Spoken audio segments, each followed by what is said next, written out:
মানিকগঞ্জের সিঙ্গারের এই ঘটনা শুনলে মনে হয় যেন কোনো সিনেমার দৃশ্য, কিন্তু দুঃখের বিষয় হলো এটা কোনো সিনেমা না, এটা একটা বাস্তব গল্প, একটা পরিবারের ভেঙে যাওয়ার গল্প, একটা মায়ের সারা জীবনের কান্নার গল্প। মেয়েটার নাম মারিয়া, ক্লাস 8-এ পড়তো। যে বয়সে আয়নার সামনে দাঁড়িয়ে ভবিষ্যতের স্বপ্ন দেখার কথা, যে বয়সে বন্ধুদের সাথে হাসতে হাসতে স্কুলে যাওয়ার কথা, যে বয়সে মায়ের কাছে আবদার করার কথা, সেই বয়সেই তার জীবনটা থেমে গেল। ঘটনাস্থলের পাশে পড়েছিল তার স্কুল ব্যাগ। সেই ব্যাগটা হয়তো এখনো অপেক্ষা করছে তার মালিক আবার এসে সেটাকে কাঁধে তুলে নেবে। খাতার পাতাগুলো হয়তো এখনো খোলা আছে, কিছু লেখা শেষ হয়েছে, কিছু লেখা অসমাপ্ত রয়ে গেছে। ঠিক মারিয়ার জীবনটার মতো। চারপাশে মানুষ ভিড় করেছে, কেউ ঘটনা দেখছে, কেউ আলোচনা করছে, কেউ অবাক হয়ে তাকিয়ে আছে, কিন্তু একজন মায়ের ভেতর যে ঝড় বয়ে যাচ্ছে সেটা কেউ দেখতে পাচ্ছে না। হয়তো আজ রাতেও সেই মা ঘুমাতে পারবেন না, হয়তো বারবার মনে পড়বে স্কুলে যাওয়ার আগে মেয়েটার শেষ হাসিটা, শেষ কথাটা, শেষবার মা বলে ডাকাটা। পৃথিবীর সবচেয়ে ভারী জিনিস কি জানো?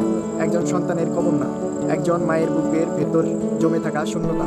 কারণ মানুষ সময়ের সাথে অনেক কিছু ভুলে যায়, খবর ভুলে যায়, ঘটনা ভুলে যায়, কিন্তু একজন মা কখনো তার সন্তানকে ভুলে যায় না।